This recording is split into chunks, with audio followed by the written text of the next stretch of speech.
नमस्कार, बहुत स्वागत आप सभी का। जी मध्य प्रदेश छत्तीसगढ़ देख रहे हैं आप। मैं हूं आपके साथ कोमल गंगवार। छत्तीसगढ़ में 5 ऐसी सीट्स हैं जहां कांग्रेस प्रत्याशियों का ऐलान अभी नहीं कर पा रही है और इसके पीछे की वजह गुटबाजी बताई जा रही है जो पार्टी में चरम पर है। और अब इसी गुटबाजी से जूझती कांग्रेस आखिर कब 5 सीटों पर अपने पत्ते खोलेगी, ये वक्त बताएगा। दूसरी ओर बीजेपी की रणनीति के आगे क्या कांग्रेस के प्रत्याशी मुकाबला कर पाएंगे? 24 की सरकार में बात आज इसी मुद्दे पर।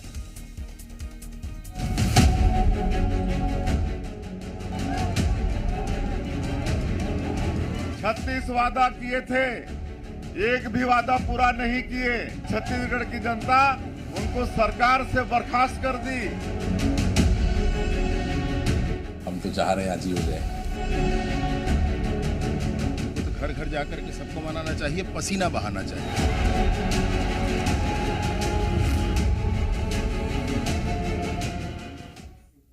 और छत्तीसगढ़ कांग्रेस का फिलहाल 5 सीटों पर पेच फंसा हुआ है और इन सीटों में बस्तर सीट भी शामिल है। और ये वही सीट है जहां पहले चरण का मतदान होना है। एक तरफ जहां कांग्रेस प्रत्याशियों का ऐलान करने में देरी कर रही है, तो वहीं दूसरी तरफ बीजेपी ने जनता के बीच पैठ बनाना शुरू कर दिया है। और इसी कड़ी में सीएम विष्णुदेव साय आज बस्तर पहुंचे, जहां उन्होंने चुनावी जनसभा को संबोधित करते हुए कांग्रेस पर कई बड़े हमले बोले हैं। लोग भी अभी 3 महीना हुआ है, 100 दिन पूरा हुआ है अभी 1-2 दिन पहले। ये 100 दिन में ही मोदी की गारंटी का बड़ा बड़ा लाख प्रधानमंत्री आवास बनना अगले महीना से शुरू हो जाएगा, अप्रैल महीना से शुरू हो जाएगा। तो आप लोग सिर्फ डबल इंजन की सरकार बना दीजिए। यहां से आप लोग श्री महेश कश्यप को सांसद बना के भेजिए। नरेंद्र मोदी जी तीसरी बार प्रधानमंत्री बन रहे हैं। डबल इंजन की सरकार बनेगी तो छत्तीसगढ़ का विकास तेजी से हो। छत्तीसगढ़ में कांग्रेस पार्टी की सरकार रही, 5 साल जनता को धोखा देने का काम किया कि नहीं? 36 वादा किए थे, एक भी वादा पूरा नहीं किए। इसलिए छत्तीसगढ़ की जनता उनको सरकार से बर्खास्त कर दी। अब ये लोकसभा में भी थोड़ा बचा खुचा है उनका, वो भी सब समाप्त करना है। एक तरफ जहां बीजेपी चुनावी तैयारियों में व्यस्त है, तो वहीं दूसरी ओर कांग्रेस कुछ सीटों पर कंफ्यूज नजर आ रही है। सियासी गलियारों में केवल एक ही बात गूंज रही है कि आखिर कब कांग्रेस अपने पत्ते खोलेगी। सारी जनता रूठ रखी है। होली के पहले हो जाना चाहिए। देखिए अभी बस्तर में नामांकन 27 तारीख को लास्ट है और आज 23 तारीख, 24 और 25 2 दिन लगभग छुट्टी रहेगी। तो 26 और 27 2 दिन बाकी है, तो जल्द घोषणा होना चाहिए। तो आप नामांकन भरने जा रहे हैं, मान के देखिए मैं तो बस्तर तो मेरा गृह क्षेत्र है, तो वहाँ तो आना जाना लगे रहे। सारी जनता रूठ रखी है उनसे, तो इनको तो घर घर जाकर के सबको मनाना चाहिए, पसीना बहाना चाहिए। पुराना कल्चर उनके इसका है, उस आधार पर तो उनकी नियति इस जनता ने कैसे निर्धारित कर दी है सबको स्पष्ट है। तो चलिए अब आपको ये बताते हैं कि किस सीट पर फिलहाल कौन से संभावित नाम सामने आ रहे हैं। सरगुजा सीट की बात करें तो यहां से शशि सिंह और अमरजीत भगत का नाम सामने आ रहा है। बिलासपुर सीट की बात करें तो यहां से विष्णुदेव यादव, देवेंद्र यादव और टीएस सिंहदेव का नाम सामने आ रहा है। और रायगढ़ सीट के लिए जयमाला सिंह, मेनका सिंह का नाम सामने आ रहा है। बस्तर सीट की बात करें तो यहां से दीपक बैज, कवासी लखमा का नाम सामने आ रहा है। वहीं कांकेर से वीरेश ठाकुर, मोहन मरकाम और अनिला भेड़िया का नाम सामने आ रहा है। ये तो बात हुई संभावित नामों की। अब आपको ये बता देते हैं कि कौन किस नाम को आगे बढ़ाना चाहता है और कौन किसे टिकट देने के लिए पक्ष में नजर आ रहा है। और यही कारण भी है कि 5 सीटों पर पेंच भी फंसा हुआ है। बस्तर सीट की बात करते हैं पहले, तो यहां दीपक बैज के चुनाव लड़ने पर अटकलें तेज है, लेकिन भूपेश बघेल चाहते हैं कि बैज संगठन देखे। भूपेश बघेल ये चाहते हैं कि कवासी लखमा चुनाव लड़े। कांकेर सीट की बात करें तो सीट पर वीरेश ठाकुर का नाम आगे है, लेकिन टीएस खेमा मोहन मरकाम के पक्ष में है। वहीं अनिला भेड़िया का भी नाम सामने आया है। चलिए बिलासपुर सीट की बात कर लेते हैं। तो यहाँ आलाकमान ने टीएस सिंहदेव का नाम आगे किया है। राज्य के नेता भी टीएस सिंहदेव के पक्ष में हैं, लेकिन टीएस सिंहदेव चुनाव नहीं लड़ना चाहते और टीएस सिंहदेव बघेल देवेंद्र यादव का नाम आगे कर रहे हैं। कुछ लोग चरणदास महंत विष्णु यादव के पक्ष में भी हैं। सरगुजा सीट की बात करें तो यहाँ अमरजीत भगत का नाम सीट पर आगे चल रहा है। भूपेश बघेल समेत कई नेता अमरजीत के पक्ष में हैं। वहीं टीएस सिंहदेव अमरजीत भगत के पक्ष में नहीं है। रायगढ़ सीट की बात करें तो जयमाला सिंह और मेनका सिंह के बीच पेच फंसा हुआ है। वहीं बड़े नेताओं की चर्चा में सिदार का भी नाम चल रहा है। उसके साथ ही राठिया समाज से नए उम्मीदवारों की भी चर्चा है। तो देखिए, ये वो नाम है जो संभावित हैं। अब ऐसे में देखना ये होगा कि क्या कौन से नाम सेलेक्ट होते हैं, कौन से नामों पर भरोसा जताया जाता है। 5 सीटों पर अभी भी पेच फंसा हुआ है। खास मेहमान हमारे साथ जुड़ रहे हैं इसी पर चर्चा के लिए। कांग्रेस प्रवक्ता हैं अनिल चौहान हमारे साथ जुड़ रहे हैं, बीजेपी नेता सुनील चौधरी और वरिष्ठ पत्रकार रुद्र अवस्थी। आप सभी का स्वागत है जी मध्य प्रदेश छत्तीसगढ़ पर। पहले मैं आना चाहूंगी रुद्र जी आपके पास, क्योंकि जब हम बात कर रहे हैं 5 सीट्स को लेकर, तो कई नाम जो एक सीट पर संभावना जताई जा रही है कि इस पर भरोसा जताया जा सकता है, लेकिन अभी भी कंफ्यूजन की स्थिति है। क्या कहता है आपका इक्वेशन? देखिए, जब से ये लोकसभा चुनाव की चर्चा शुरू हुई है तब से ही हमेशा की तरह इस बार भी उम्मीदवार कौन होंगे, कांग्रेस के उम्मीदवार कौन होंगे, इस बात की भी चर्चा साथ साथ चलती रही है। इसलिए शुरू के दौर से और उसके बाद बीच के दौर में और अभी में बहुत सारे नाम लगातार सामने आते रहे और फिर उनकी जगह दूसरे नाम सामने आते रहे। अब इन 5 सीटों की अगर बात करें, जैसा आपने अपनी रिपोर्ट में बताया कि अलग अलग ग्रुप की तरफ से या अलग अलग 2-2 नाम 3-3 नाम कई जगह चर्चा में है और कांग्रेस तय नहीं कर पा रही है। मुझे लगता है कि इसके पीछे ग्रुपिज्म होगी या और भी जो भी कारण होगा, लेकिन अगर अपन यह बात करें कि कांग्रेस अगर कैंडिडेट तय नहीं कर पा रही है और कैंडिडेट तय करने का चुनाव में जो असर होता है, अगर होता है तो स्वाभाविक रूप से इस बात का भी असर होगा कि अभी तक जैसा अभी हमने हाल में सुना कि मुख्यमंत्री ने अभी जो बस्तर में सभाएं की, सुकमा में और उस इलाके में बस्तर लोकसभा के, उन्होंने एक बात कही कि अभी नॉमिनेशन शुरू हो चुका है और लेकिन कांग्रेस की तरफ से यहाँ उम्मीदवार का नाम तय नहीं हो सका है। तो अगर ये बीजेपी को इन बातों को कहने का मौका मिल रहा है तो जाहिर सी बात है कि समय रहते कांग्रेस को अपने कैंडिडेट का नाम तय करना चाहिए। और जो आपने अपनी रिपोर्ट में चूंकि एक एक नाम पर सारी बात रख दी तो मैं रिपीट करनी है जरूरी नहीं होगा,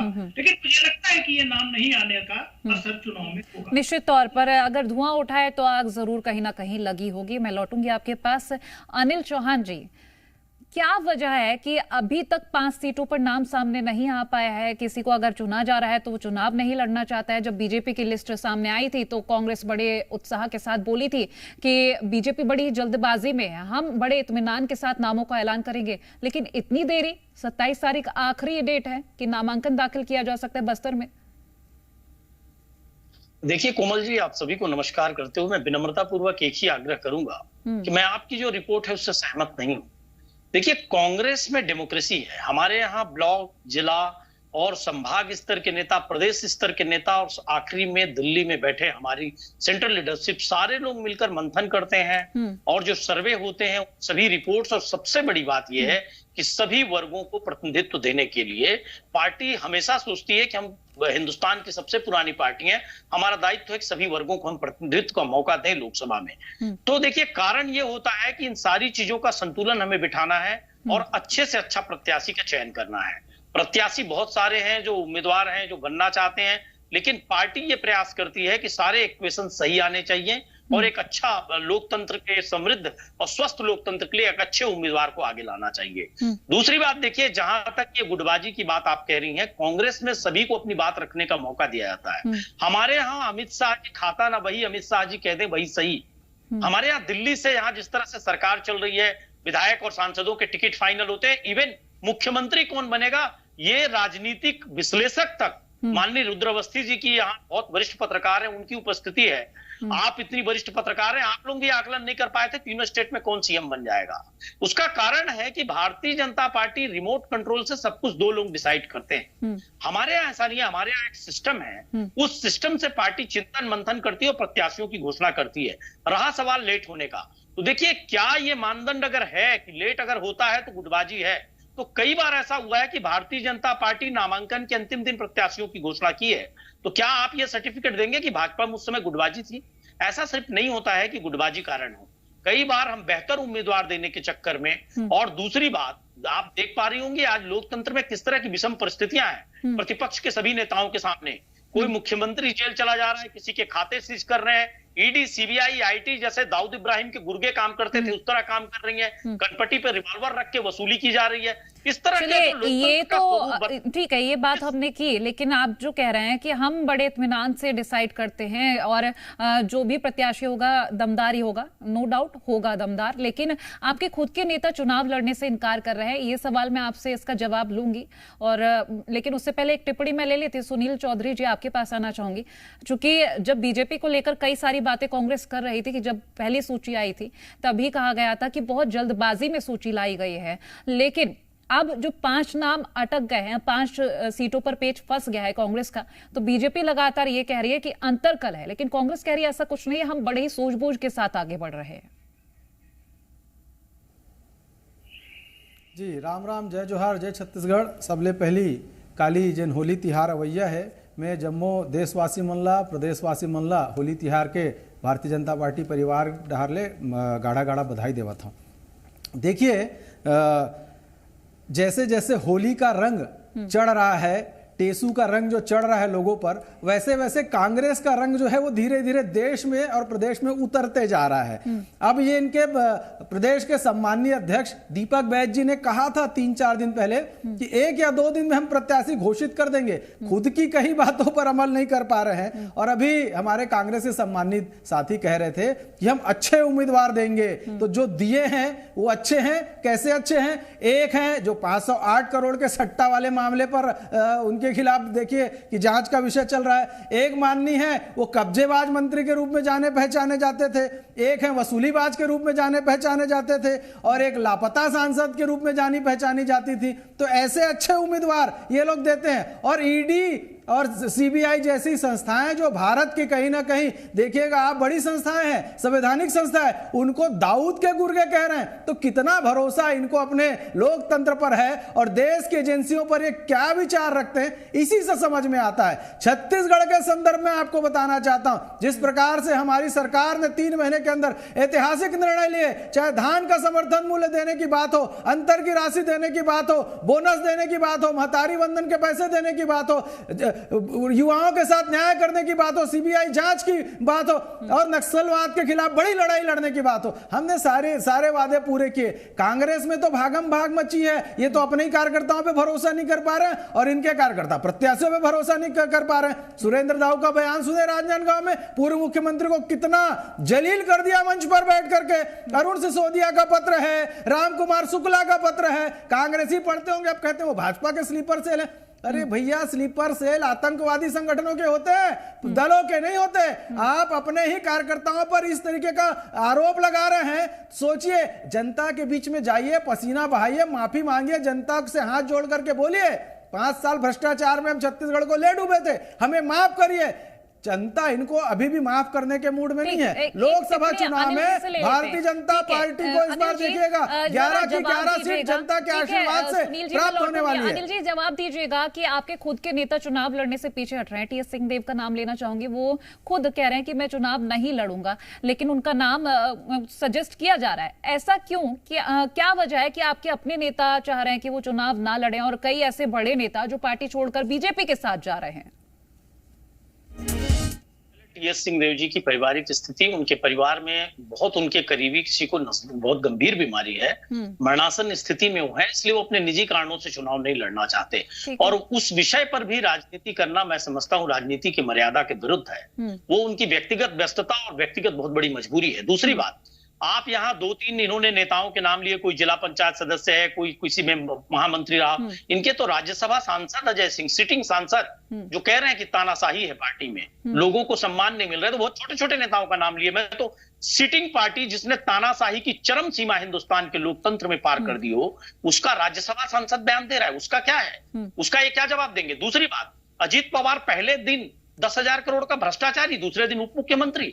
अशोक चौहान विधवाओं का पैसा लूटने वाला, दूसरे दिन राज्यसभा में पहला नाम।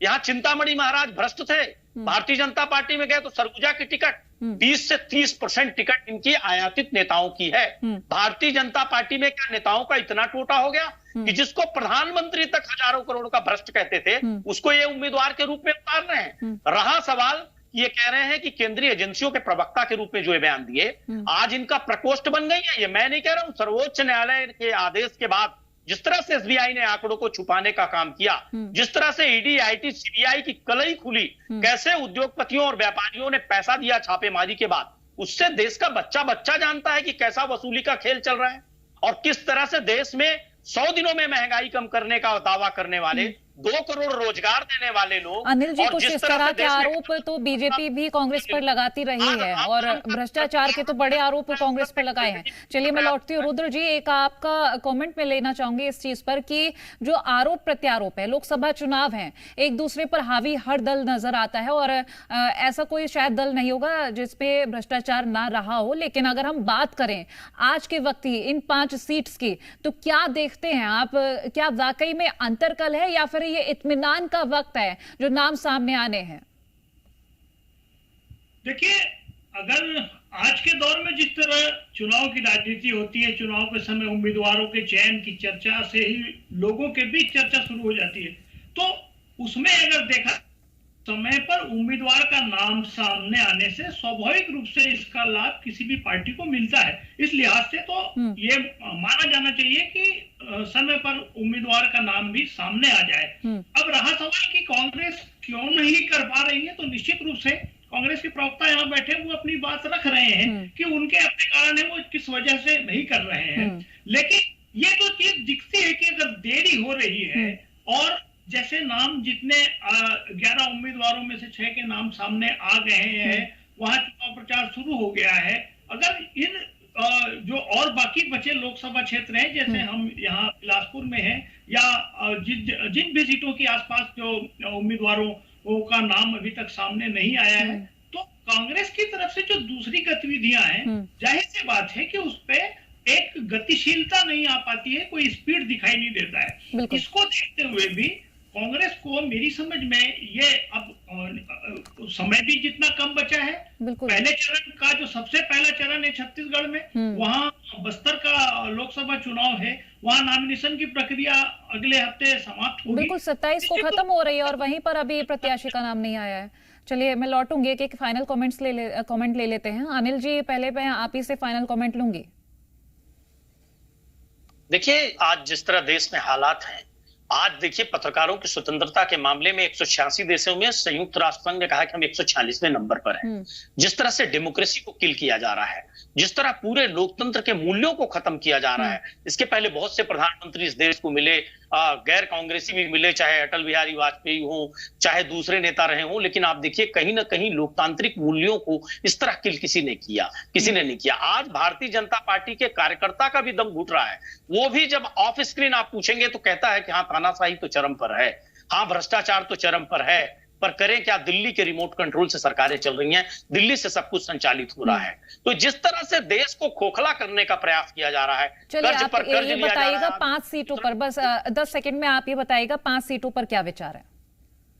5 सीटों पर देखिए बहुत जल्दी घोषणा होगी। इतनी विषम परिस्थितियां कांग्रेस के सामने लाने का प्रयास सत्ताधारी दल ने सिर्फ कांग्रेस के सामने नहीं, सभी दलों के सामने लाने का प्रयास। सुनील जी, आपका फाइनल कमेंट भी घोषित करेगी और आप देखिएगा कि ज्यादा से ज्यादा सीटें ठीक है। अनिल जी, सुनील जी आप बोलिएगा। जी देखिए, ये ख्याली आरोप प्रत्यारोप कर रहे हैं। ये कह रहे हैं, लोकतंत्र की दुहाई दे रहे हैं, भैया आपातकाल लगाने वाले आप लोग थे, अंग्रेजों की बनाई पार्टी आप लोग, उसी विचारधारा में चलते हो, इसलिए भारतीयता और भारत पर और भारत की एजेंसियों पर प्रश्न चिन्ह उठाते हो। अभी आप कह रहे थे कि यहां पर तानाशाही हो रही है। तानाशाही आपके यहां होती, गांधी परिवार जो तय कर दे वही होगा, न खाता ना बही, गांधी परिवार जो कहे वही सही। भारतीय जनता पार्टी इस बार 11 की 11 लोकसभा की सीटें जैसे हम विधानसभा में जीते थे, जनता हमें आशीर्वाद देगी। आपके पाप का घड़ा छत्तीसगढ़ में भर चुका है। ठीक है, चलिए रुद्र जी 10 सेकंड में आपका फाइनल कमेंट। जी, मुझे लगता है कि छत्तीसगढ़ का चुनाव इस बार निश्चित रूप से दिलचस्प होगा हर बार की तरह से। और कांग्रेस भी अगर उस बीजेपी ने तो बहुत पहले ही यहाँ के उम्मीदवार तय कर दिया, चुनाव प्रचार भी उनका शुरू हो चुका है, और कांग्रेस भी करेगी। और समय आने पर जब भी उनके नाम सामने आएंगे, हमें लगता है कि ऐसे उम्मीदवार सामने आएंगे जिससे ये चुनाव जो है वो इंटरेस्टिंग रहेगा। ये और जब इतना वक्त लिया है तो उम्मीदवार ऐसा ही होना चाहिए। चलिए, बहुत शुक्रिया आप सभी खास मेहमानों का हमारे साथ जुड़ने के लिए। तो देखिए, 5 सीट्स पर अभी भी पेंच फंसा है, लेकिन कहा जा रहा है कि जल्द से जल्द ये नाम सामने आ जाएंगे कांग्रेस की ओर से और उम्मीदवार इतना अच्छा होगा कि पूरे चुनाव दिलचस्प हो जाएंगे। लेकिन ये वक्त तो बताएगा कि कैसा ये चुनाव होने जा रहा है, क्योंकि बीजेपी पूरी तैयार है, लेकिन अभी कांग्रेस की ओर से तैयारी थोड़ी अधूरी दिख रही है। फिलहाल यहाँ हमारी खास पेशकश में इतना ही। आप देखते रहिए ज़ी मध्य प्रदेश छत्तीसगढ़।